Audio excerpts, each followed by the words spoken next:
द्वापर युग में मथुरा नगरी का अत्याचारी राजा था कंस। उसकी बहन देवकी के विवाह के समय एक आकाशवाणी हुई, देवकी का 8वां पुत्र कंस का अंत करेगा। ये सुनकर कंस डर गया और देवकी वसुदेव को कारागार में कैद कर लिया। उनके हर जन्मे बच्चे को कंस मार देता था। समय बीतता गया और देवकी ने 8वें पुत्र को जन्म दिया। वो थे श्री कृष्ण, विष्णु के अवतार। उसी रात चमत्कार हुआ। कारागार के द्वार खुल गए, पहरेदार सो गए और वसुदेव जी नवजात कृष्ण को लेकर तेज वर्षा में गोकुल की ओर चले।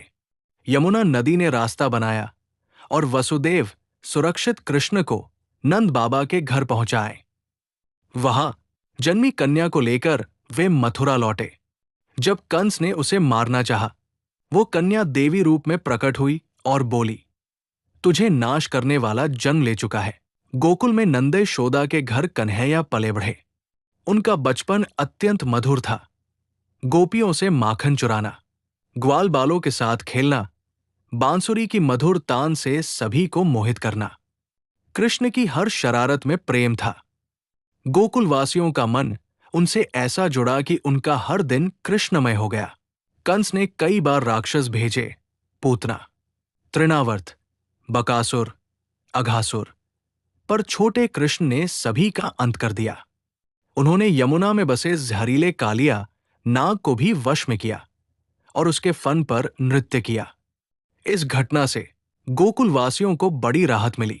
बाद में वृंदावन में कृष्ण ने गोवर्धन पर्वत को अपनी छोटी उंगली पर उठा लिया, जिससे देवता इंद्र द्वारा की गई मूसलाधार वर्षा से लोगों की रक्षा हो सके।